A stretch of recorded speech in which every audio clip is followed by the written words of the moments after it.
ensure that the recording has started. Yay! Okay, we get the message. That's lovely. So we have with us today Paul Ferguson from the College of West Scotland and Matt Mundy from Think Learning. Effectively going through what we do in terms of change. Please do keep your comments coming through in the chat. Please do remember to ask your questions. I will be, you will hear me and see me again at different times, but otherwise I'm going to hand over to you, Paul and Matt. Thanks, Andrew. Thanks. Good morning, everyone from an overcast Scotland, and or good afternoon, depending on where you're joining us in the world. Welcome to the webinar that is, as Andrew said, is entitled "In a Time of Uncertainty, Be Certain of Change." Change has been the topic at Learning Technologies this year in the conferences and the keynotes. I'll go into a little bit more detail about that as we go on. But just conscious that we're all dealing with change in different ways, but especially as we implement our learning technologies into our prospective organisations as well. So I've got some tips, some hints, and some experiences of how I've kind of introduced that into change. I'm really pleased to be joined by Matt this morning. Matt is our partner organisation for our learning experience platform. Matt, do you want to say a bit about our partnership? Yeah, hi everyone. Thanks for having us. It's fantastic to be here.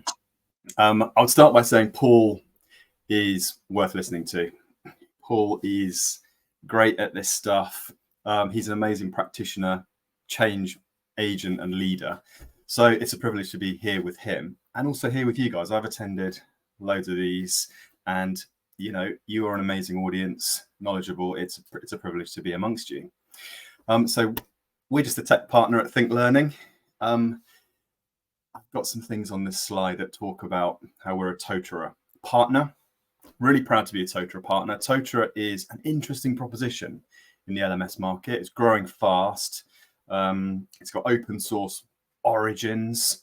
So that sort of open, free configurability spirit is in its DNA. It goes to market via a network of partners, one of which is us, Think Learning. You can see we've got some nice awards, Global Partner of the Year and stuff, but actually it's those case study awards, Best Healthcare Project, Best Use of Blended Learning, which are more exciting to us because that's real client stories, that's case studies, that's about, you know, how change has actually happened in the L&D space. I put the word invisible there in the context of tech because, okay, that's an overstatement, but we like to introduce and embed tech which is unobstructive, unobtrusive. It can enhance like human learning processes, but the idea is it doesn't obstruct them. To that, I would say every tech project is a change project.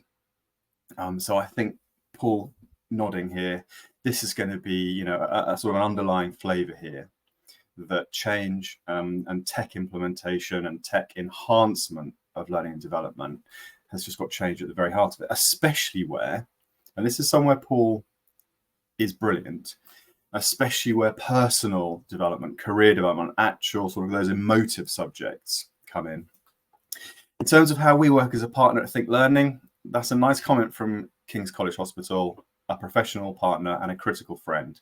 We really try and work closely with our clients, our partners. We love working in the public sector. We've got 500,000 healthcare users that we support, as well as lots of users in Paul's sector, which is in universities. And you can see some of the others there, some of the other logos. Final point, when I talked about the persona of people that we're supporting, yeah, they are professionalized workforces generally, quite diverse, CPD focused, and that's a great context to be an LMS partner and supporter because there's just such interest and diversity there.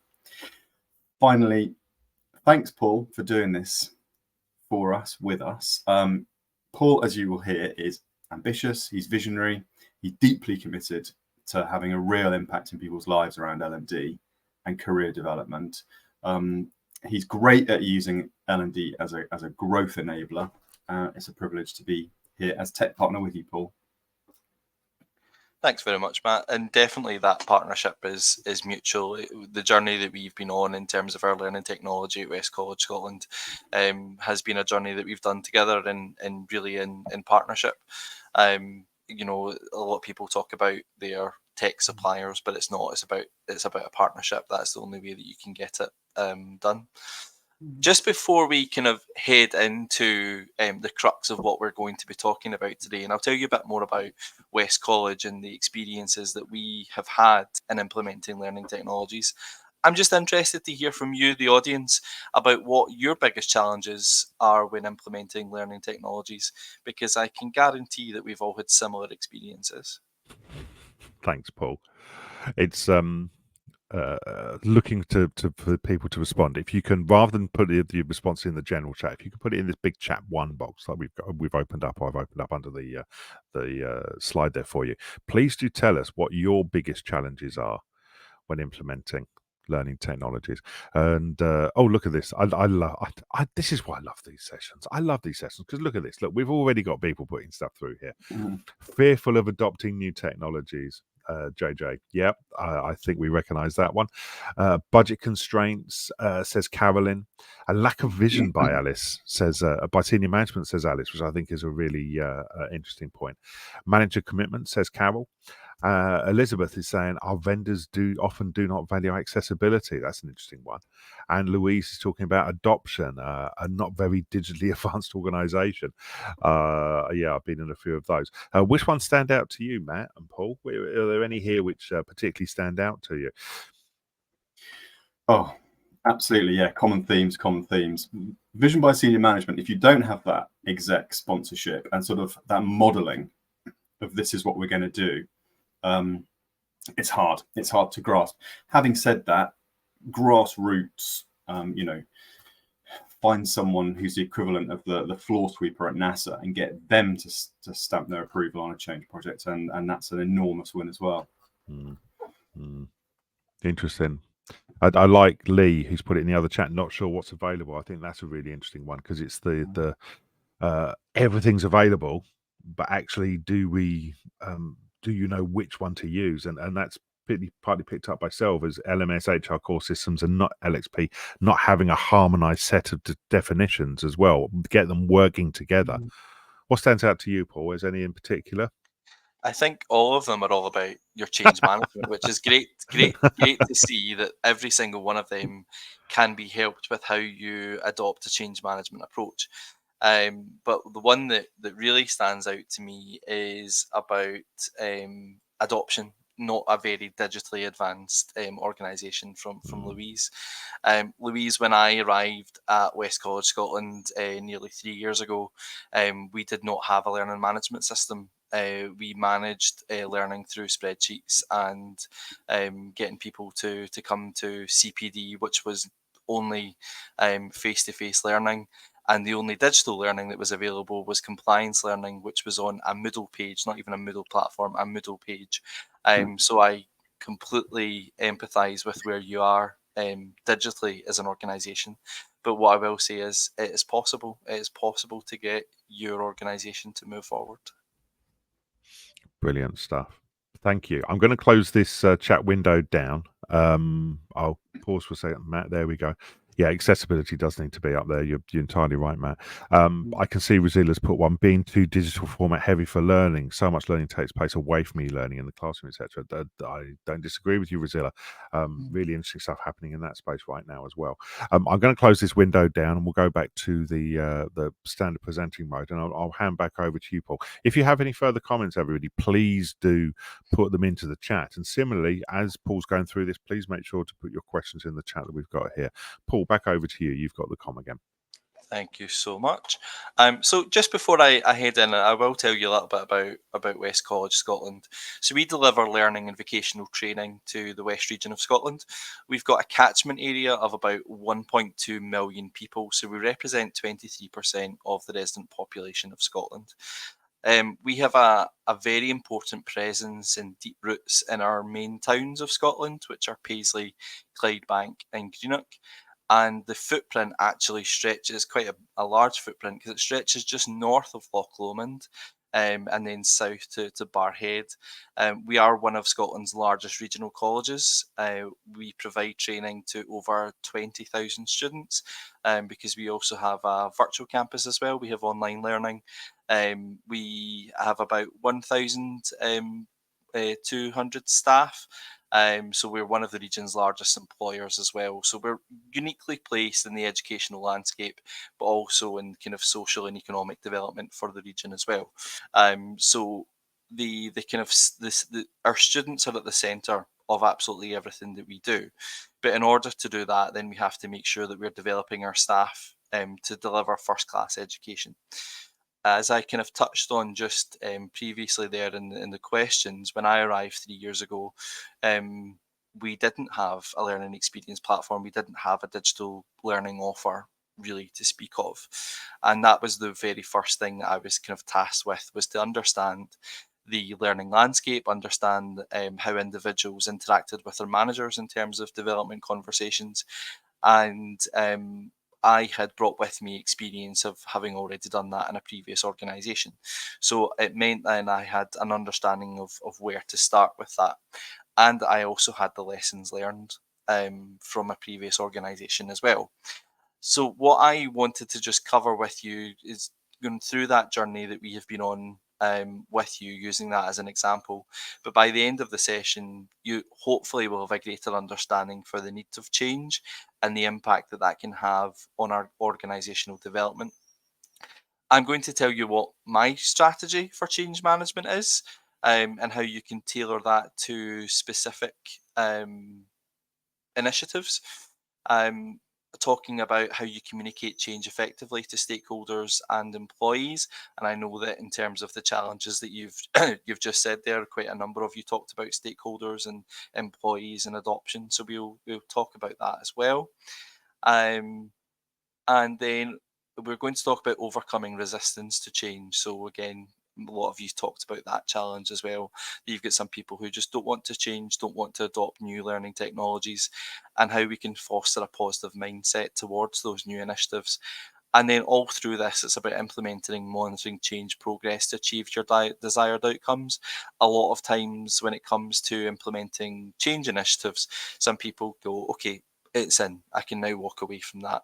But actually change is something that you constantly have to work at. And even when a change is in, then you have to then make sure that you're continuing to reinforce that change so that people don't fall into their old ways of working. So constantly reinforcing the benefits of the change that you're doing. So starting with understanding the need for change, I am a great advocate of Simon Sinek's understanding the why. There's a great TED talk, and there's lots of things on YouTube about Simon Sinek.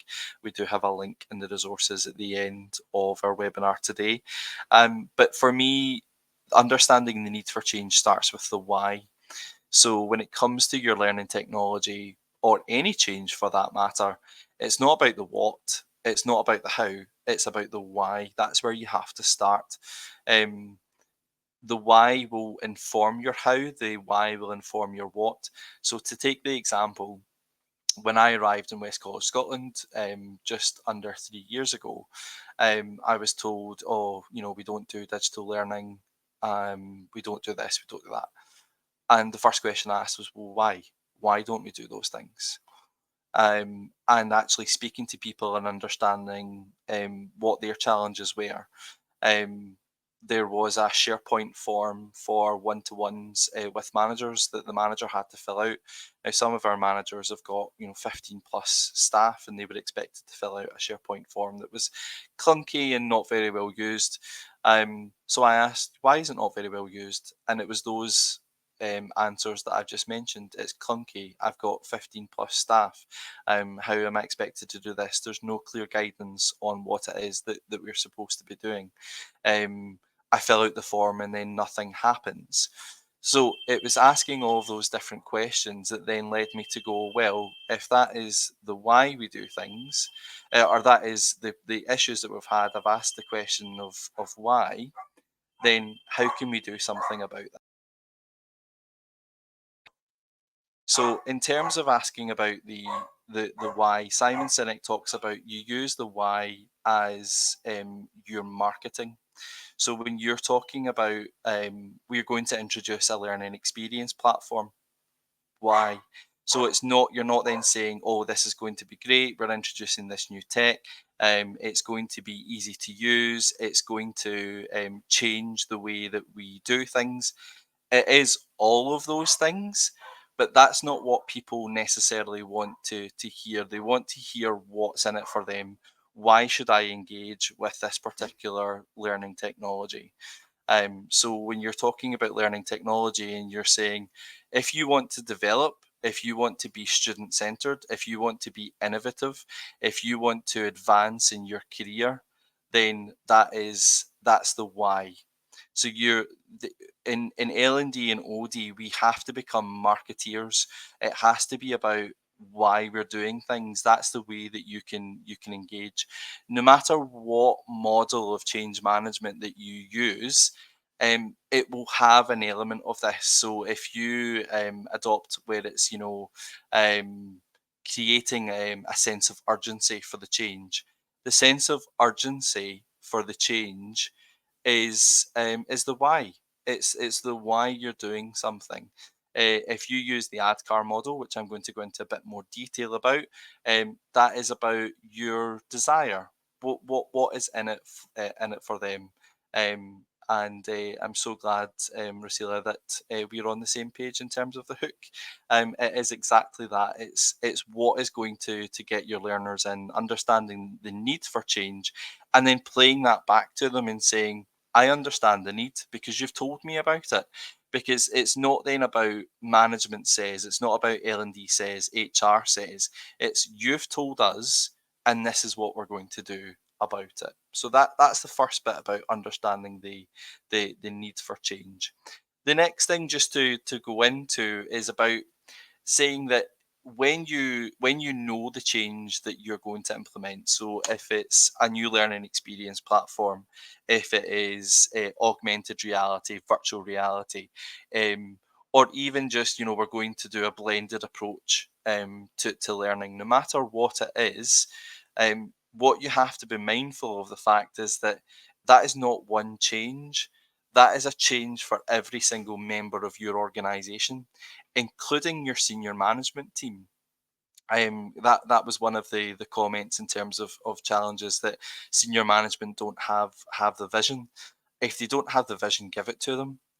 Because as OD and L&D practitioners, often we do have that specialism, that expertise.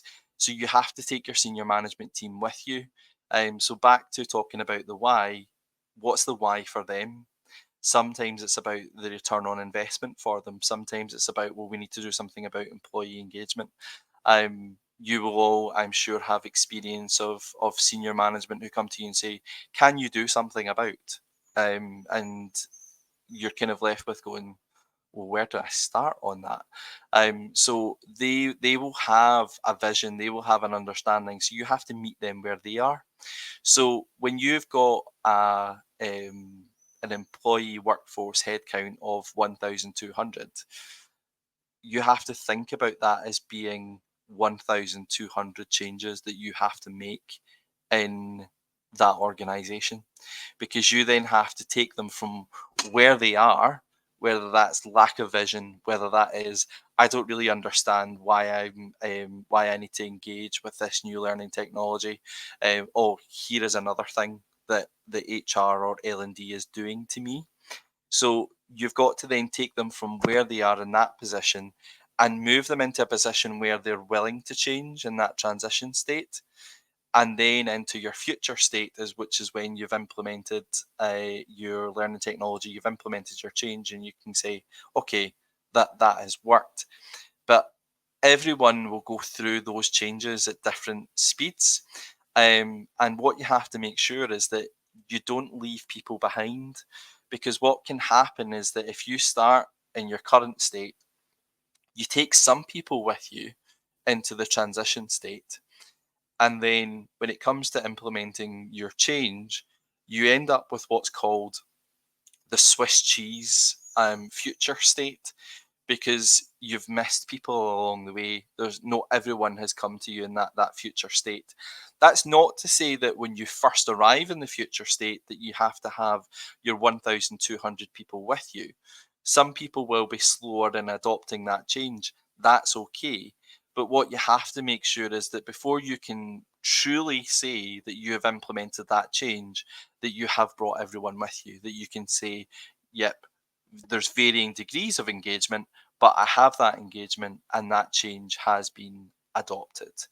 And in order to look at this, and Rosalia, you're right in terms of tapping into the human aspect of change for people. For me, in any change management, there is two aspects.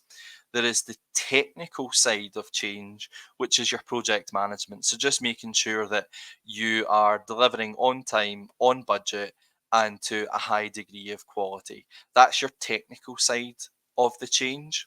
Your people side of the change is making sure that people want to be part of the change, that people understand why they have to change, that they understand the benefits of that change, and that you have given them absolutely everything that they need in order to change. So it's not just a case of, we've made this change, go on and go on with it. I think that certainly I have experienced organizations where and this is simplifying it a little bit, but you send an email on the Monday for training on the Tuesday to make a change on the Wednesday. That's not change management. That's not how you would go about that change. Change has to be a longer process where you are doing a bespoke change for every single one of your learners, every single one of your employees, to get them to move through and be part of that change. Jordan, I am going to cover that question about how do you kind of check that the people that have adopted change, and I'll kind of give you examples of that. And yeah, Michael, allowing learners to kind of join you early on to make sure that they are part of that early adopters, because they're the ones that, for me, word of mouth is really important when it comes to change. So if you've got those early adopters and people going back and going, actually, see what that guy's talking about, yeah, that's true, that works. So you do need those early adopters to be those advocates and to be those adopters. And Rosalia, I'll come back to about post-change support as well. So I've talked there about losing people along the way. That was one of my lessons learned, about making sure that we don't lose people along the way. So I'm just keen to hear from you, the audience, about what your experience is of losing people along the way, and I'll hand back to Andrew for that. Thanks very much, Paul. So really interesting, that idea that people drop off for some reason. We have this future state and we lose people. Really interesting. So please, I've opened the chat box up again. Please do let us know your comments and thoughts as to, well, do you lose people? What's your experience? I can see that we've got some people typing in there. And Rosalia said in the other chat as well, early adopters, champions and ambassadors are great way to spread the change, and it's get them to talk it through and walk it through. Michael saying we lose far too many, but it's difficult to get people who are not responsive. And this comes back, I think, also from the previous chat. There was a comment about engagement as well and how people getting engaged. I can see I've got more people. Alice is typing and other people are typing as well. Let's have a look. Robert says, I've noticed change fatigue can cause people to lose faith in how much change is too much. And that's a really important point as well. We're in a world of change right now. You're nodding away, Paul, because what's it? The only thing you can be sure of, that everything is changing. What are your thoughts, Matt, from what you're seeing there? Yeah, I mean, I'll just be honest and frank and put it out there. I've said it as well. So suppliers can overpromise. Suppliers should know, be aware of the sort of the change emotions that they're a part of. And, you know, speaking for us, we know that these are change projects, but we're not change experts. So to work with someone like Paul is great because he's in control of that. And so we can just be the tech partner and support the change where we can. But not all organizations have that. So, you know, interested to hear from Paul as well. What can we as suppliers do to help sort of engineer and be part of the change? And so really wary. I've got a book coming out very soon, Matt, and it's talking about evaluation. And one of the things is it's to do with the ask your suppliers, not show me, but how do we going to make this work? We can do that. Okay, right. Well, we can do that, and I'll show you. That's what we need to see. We need to see suppliers are able to do that, and that's the overpromise stuff. There's some brilliant comments in here. I love this by Alice. That's such a good comment. I'm pretty sure we do it, but how do you manage recording people leaving along the way, Paul? I think that's a brilliant question. How do you track that you're losing people? I'll hand it over to you. What do you think to that? Yeah, so I'm going to go into the ADKAR model next, but what we do in terms of recording people that we're losing along the way is that with ADKAR we make sure that everyone has an awareness first of all. So for me, the tipping point is when more people in your organization are at that stage with you. That is the tipping point. So for me, awareness stage is that you have to make sure that everyone in your organization has attended something or has watched something. So you need to use data. Data decision making to drive and make sure you understand where people is at. So making sure everyone has an awareness, recording who has maybe watched a video, attended a town hall, has clicked on a link. All of those different KPIs will then tell you, do you know what, everyone at least has awareness for that. In terms of desire, you have to ask, you have to do pulse surveys, you have to go and tell people, here are the benefits. Do you agree that this is the right thing to do? Do you understand the benefits? Are you on board with this? You have to do the groundwork to make sure that you've got people along the way. When it comes to that you're going to implement the change, if there's a knowledge or a skill part of that change, has the majority of people in your organization attended or participated and engaged in the learning that you've put on for them? And then again, a pulse survey at the end to make sure that you've got that people with you, using your KPIs, using your engagement figures that will tell you, actually, we have brought people along the way. Yeah, and this is where we can be smart with pulse surveys. A brilliant comment from Sol. We lose some people, but it's not the numbers that are worrying, but rather we lose the smartest ones, or I would say the most influential, people with social influence within the organisation. There's nothing to stop you pulse surveying those people, and Mozilla picks up as well some of the key folks driving the change. So don't be afraid to survey the key people who are influencing within the organisation, because they will be giving you a really good idea of where they're sharing and so on. There's some really interesting stuff here. Remember, everybody, recording will be available tomorrow. You can go back and have a look at the comments that people have put in here, which I strongly recommend. I rewatch these often, pretty much, within a week or so. I always go back and rewatch them again because there's always something in these, and I think there's some really interesting stuff in here. Brilliant. Again, I'm going to close the window down and we'll go back to the main window. These comments will be stored and you'll be able to pick them up again when you look through the recording. So back over to you, Paul. Thanks, Andrew. A lot of the comments that you've made that we will cover as we go along, because as I talk about change management strategies and taking people with you, and how you can ensure that you take them with you and that you take the right ones with you, and how you can engage those hard to get to people as well.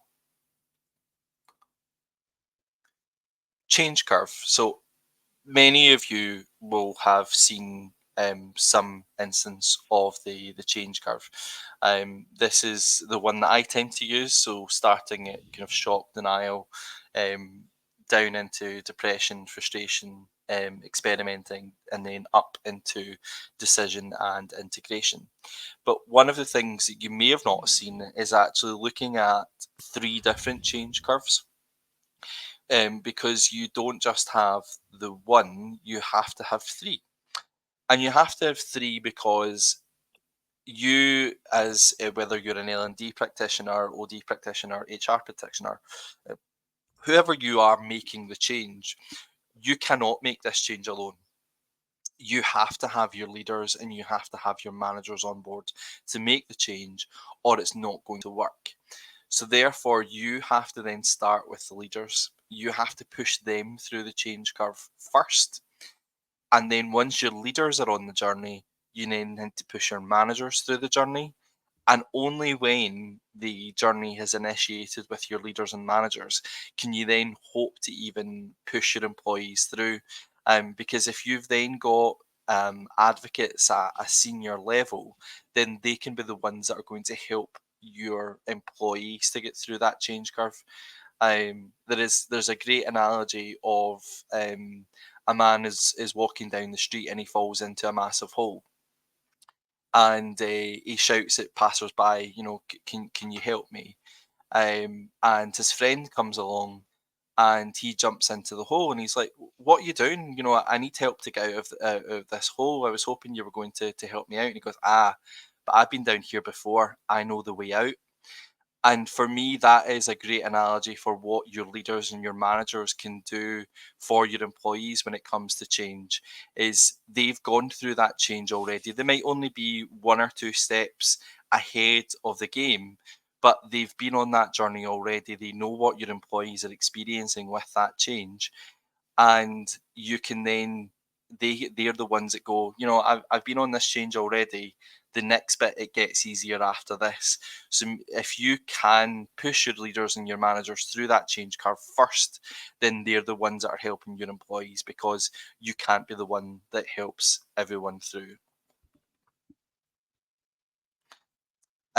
Maddie, what if staff need to change before the leaders do? Your leaders will still have to understand fully what that change is. To be honest, I can't think of an example where even the leaders of those employees wouldn't have to go through that change first. So you might only have one part of the organization going through it. Those employees are going to have managers, they are going to have leaders. So no matter what, they are still going to need to go through that change first, even if they're not directly impacted by it. But the way that they operate will have to change. Maybe it's a new service offer, maybe it's a restructure, or maybe it is just a learning technology that you're piloting in a particular area. But no matter what, they will have leaders and managers that will have to go through that change first, or at least be a bit ahead of the game and understanding how that change is going to impact their employees.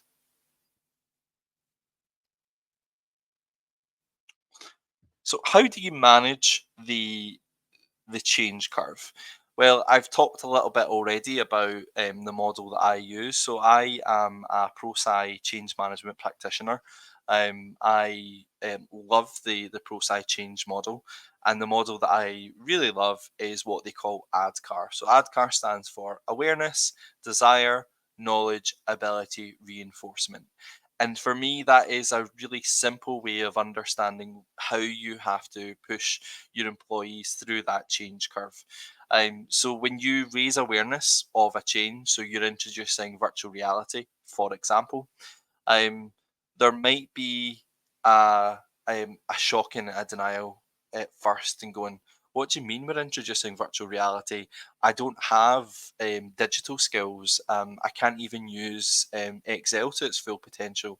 And now you're telling me we're introducing a bit of tech. No, I can't do that. There's no way I will be able to do that. So that is usually sometimes the reaction, that when you start to raise awareness of change, you've got this shock and this denial and going, no, I don't think we'll be able to do that. And then when they find out, well, actually, we're going to do this change anyway, you will get that frustration going, oh, but, I've told you that, that's not what we're able to do. So often then, as you go through the change model, you then kind of start to then talk about, here's what we're going to do.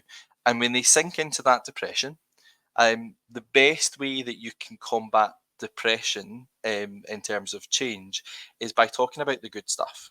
it's talking about that desire. It's why we're doing it. So very back to Simon Sinek's the why. Why is it we're doing this? What is the benefits to them? And in the previous slide, we talked about managers, leaders, and employees. All of those desires will be different. So the desires of the leaders will be different from the managers, and the desires of the employees will be different from the employees. So you have to sell those benefits at each of those levels. You have to make sure that the messaging that you have will reach them and will resonate with them, and that's the only way then that you can get them out of that depression and go, do you know what, maybe this isn't as bad as what I initially thought. I'm willing to give this a go. And it's that willingness to give something a go, that experimenting, that you're then on the upward trajectory. And once you've got that buy-in, the buy-in is the most important part. Once you've got that buy-in, then you can then start to give them the knowledge and the ability to change. So I use the example of VR and AR. So if you're introducing VR as part of your learning offer, then you're saying, this is how you use it. This is what the headset is like. This is what we're going to be using it for. So continuing on that communication, making sure you're catering to what it is that you're going to apply it to for those specific learners. And then in terms of ability, it's giving them the skills to be able to use that VR headset. So making sure that you're fully supporting them with whatever that change is. You're not only giving them the knowledge, you've told them what the change is, how they're going to change, but you've given them the skills and the abilities to be able to do that.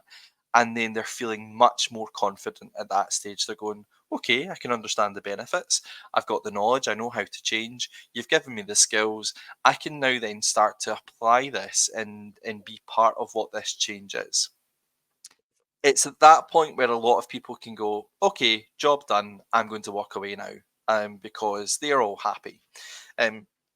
But what can happen is then people just fall into their old ways and could go, oh, there's a 7-hour CPD session that I'm going to do, because that's the way we always kind of did that, and then they end up going back into the old ways. But what you have to do is reinforce the change that you've made. So don't stop talking about the benefits of it. Don't stop talking about why that change was made in the first place, and don't stop offering the ability to develop into those skills, because the thing is about making sure that if that kind of old saying of if you don't use it, you lose it. So if you have introduced a change in January, and then someone then doesn't go to use that change, for lack of a better word, until the August, then chances are they've forgotten a lot about it. So you will have to reinforce why you're doing it. You may have to give them a refresher on what you've taught them in terms of the skills and the knowledge and the ability. So that reinforcement has to be there. And that goes back to what I was saying about as OD and L&D practitioners, we have to be marketeers, because you have to make sure that you're constantly selling that message to them as well and talking about what it is that you're going to do. With the ADKAR model, there are certain questions that your employees and learners are going to ask along the way. So the awareness stage is about what's the nature of the change, what is it that we're actually changing. So the example I used was we're introducing VR as part of our L&D service offer. Why is the change needed? Well, the change is needed because a lot of the learning that we are doing is experiential. And in order to get that experiential learning, VR is a way that we can introduce that into the classroom in a cost-effective way. What's the risk of not changing? Well, the risk of not changing is that everyone that is going to be part of this, they are going to be developed in X, Y, and Z.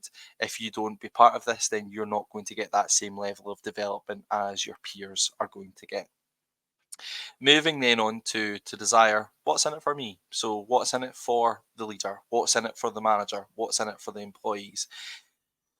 What not to forget at this stage is what's in it for your customer, because everyone has got a customer, whether they are indirect or direct customers. So you have to talk about what's in it for your customer as well, because we all have a vested interest in the customer. That's our whole reason for being. So what will this change do for our customer?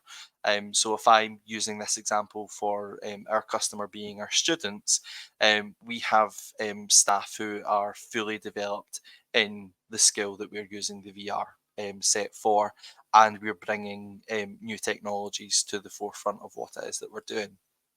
How do I change? So what is the current state? What is the transition state? What's the future state? So really explaining that to the people that you're taking along the way. Ability, do I have the capability to change? So back to that kind of shock and denial. I can't even use Excel. How am I going to be able to use a VR? Well, we're going to give you the capability to use VR. We're going to do sessions. We're going to do on-site visits.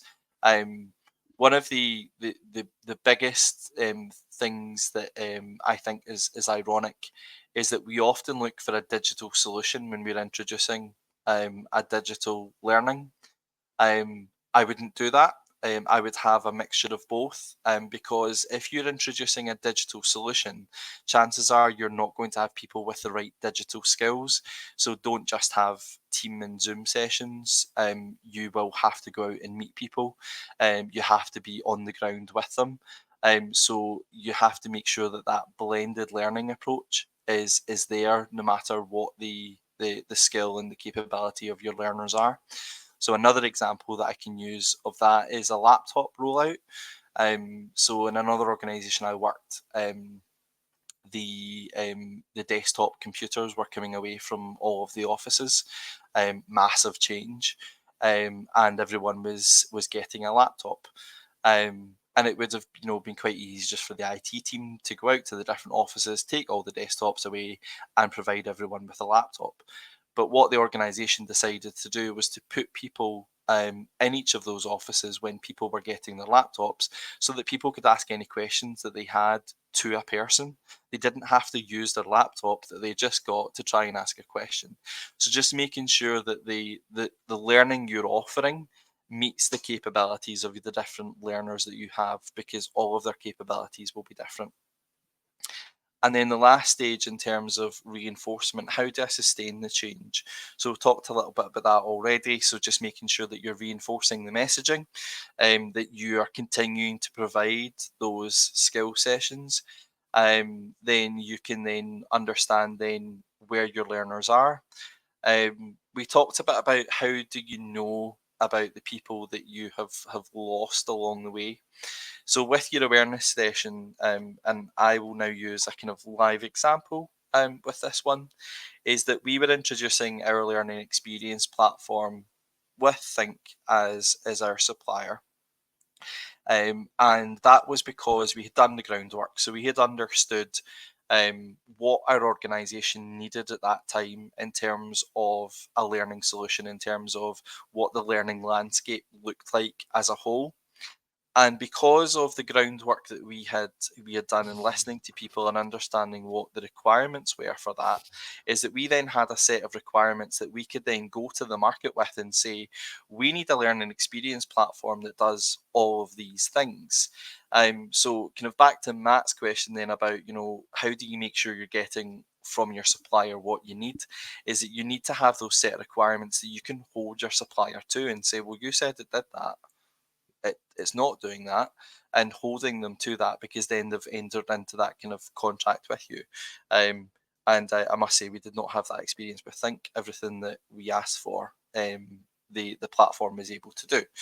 And because you've got that, you've done the groundwork. Your awareness part is easy, because then you can go into and say, well, this is everything that we said that we set out to do. This is going to do this. So we did town halls, both in person and on Teams, and we got the senior management to come. I did a presentation on what the platform was going to be like, what the benefits of it were going to be, why we were doing this. And then we opened up to questions. I didn't answer any questions. The senior management team did, because I had fully briefed them on what the vision was and what we were going to do. So it meant that sponsorship was there from the word go. And it wasn't until 80% had attended those awareness sessions that we then moved on to Desire. And with Desire, we did a campaign on each of the benefits. So we took each of the benefits at a high level, and when we released them week after week saying, here's a new benefit, here's another benefit. We used videos, we used comms, we were speaking to people. We had a pilot group, we had ambassadors, we had word of mouth. All of that was happening at the same time, and people were increasing that desire. Once we thought, okay, all the benefits are out there, people are talking about it, a pulse survey went out to say, what are you thinking about the new learning experience platform? What do you want to call it? We got them as part of a competition to name what the learning experience platform is going to be. And we gave a voucher, I think it was a £50 voucher to the winner of that, to get people to then be part of that Desire campaign. Once we got to 80% satisfaction in that pulse survey, we then moved into the next stage about knowledge and ability, which go hand in hand. So putting out guides on how to use the platform, putting guides on how to have conversations with your manager, doing webinars and face-to-face sessions about how they're going to take responsibility for their learning.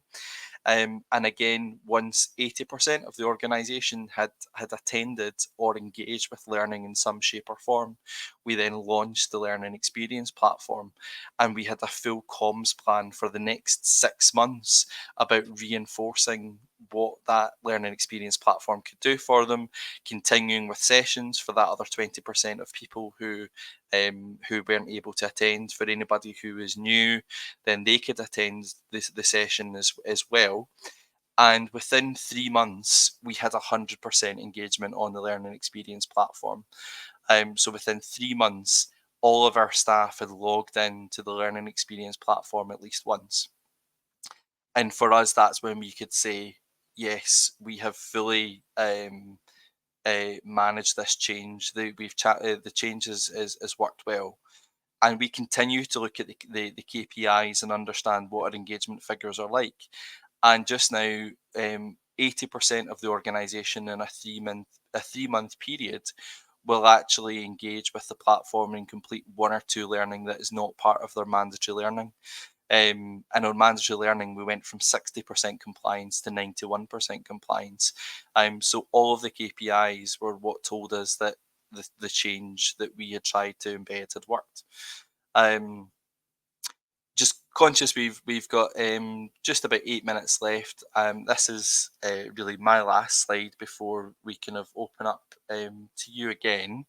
But I have talked about the role of leaders and managers in your change. For leaders, remember your ABCs. So your leaders of your organisation. So these might be your executive team, your board, your directors. They are the ones that have to actively and visibly participate. So change can't be something that you just do in the organisation underneath your senior leaders. They have to be seen to be part of the change too. So our senior leaders, as I said, were part of that awareness session. They talked to their teams. They actually did demos themselves of what they were doing.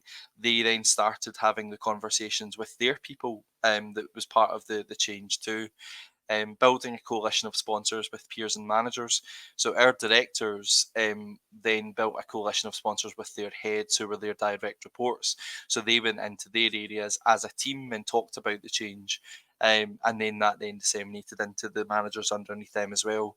And all through this, they were communicating directly with their employees. This is it's not a state secret that sometimes I actually was writing those communications for them, because I am the subject matter expert on the change and on the learning tech.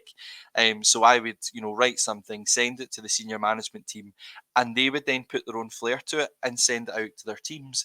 But the very fact that came from them, there was that kind of active participation in the change.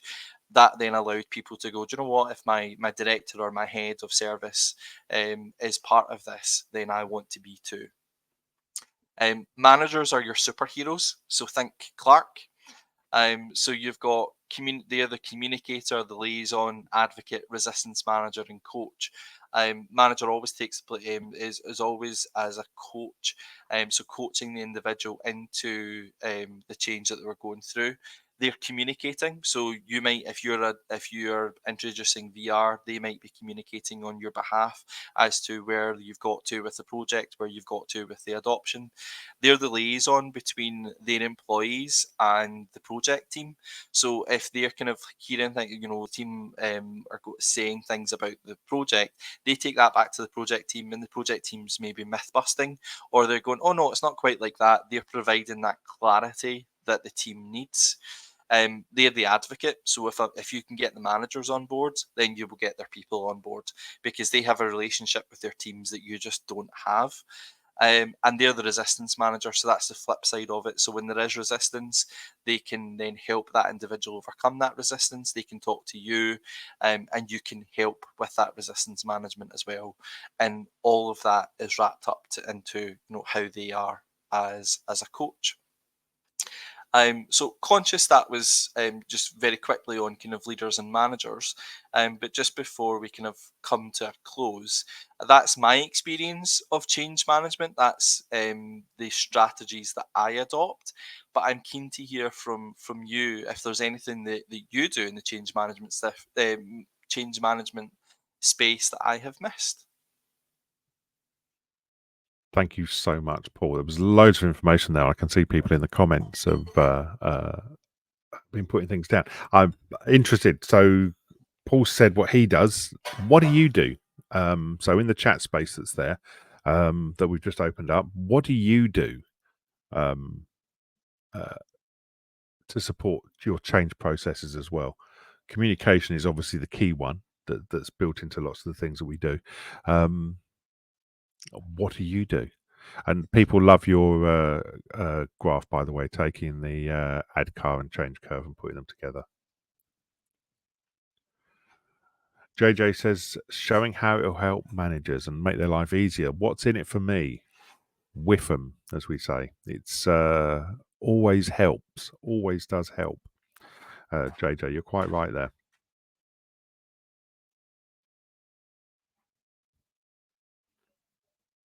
Can see a couple more people typing, putting their comments in as well. Have the right SME involved at the right time. You're quite right, Rosilla. Absolutely. So it's making sure people are engaged. Goes back to that the triple change curve, and actually understanding the who needs to be involved and when they need to be involved, and understanding where their mood may be on that change curve as well is really important. There's a lot of coordination and a lot of work actually has come out for me from what Paul's been describing. That you do have to be able to grasp this with both hands and be prepared to get your hands dirty. And the amount of empathy, the amount of pre-thought and anticipation of how different stakeholders will act and react can be a bit daunting, Paul. Absolutely. Oh yeah, absolutely can be. With the project that I gave the example with in terms of the learning experience platform, I made the decision to put all of the critical friends on the project team. So that's a way that you can overcome resistance, because especially people go, oh, it won't work, or we've tried this before, or I'm kind of suspicious of what you're trying to do here. Put them in the project team and let them be part of it. They will then get first-hand experience of what it is that you're trying to do, and in the end, they can end up helping you to implement the change that you're trying to make. Absolutely. I'm going to have to close that window down, unfortunately, because we have stuff to do. We have a link there for the case study within the slide there. I'm just going to put that onto the wrap-up slide that we have here. Thank you, Yoda, make it sound as simple as possible. Yeah, you can see there we've got the link to the case study, and that's available. You've got Paul's and Matt's and my contact details. We didn't get around to all of the questions. There's some great questions in here. Just how do you want to gauge people who've adopted? How do you allow learners to join on the journey? For early engagement and stuff. So there's some brilliant comments there. Connect with Paul. Connect with Matt and ask them directly. As unfortunately, we're going to run out of time any moment now. We're almost coming up to our hour. the event has been recorded, like I say, and will be available, and it will be available on the website from tomorrow. A massive thank you, Paul, and to Matt as well. Really good job. There's some really interesting stuff here. Yeah, a great session, says Rosilla. Absolutely. Really useful. And you've got all the links there as well, everybody, which again you can access tomorrow from the recording. But please do feel free to get in touch with Paul and Matt directly. So Paul, if you want to understand the change piece, and Matt, just getting a better sense of what Think Learning do in relation to the product to support this. Thank you, guys. We will be back in an hour's time when we have David Anderson from Articulate Storyline actually looking at how to use Articulate as a design tool. So hopefully to see you then. But if not, good luck, everybody, and we will see you all again soon. I'm now going to stick you all back into the lobby. Thank you, everybody. Take care now. Thanks for joining us, everyone. Thanks, everyone. Thanks, Paul and Andrew.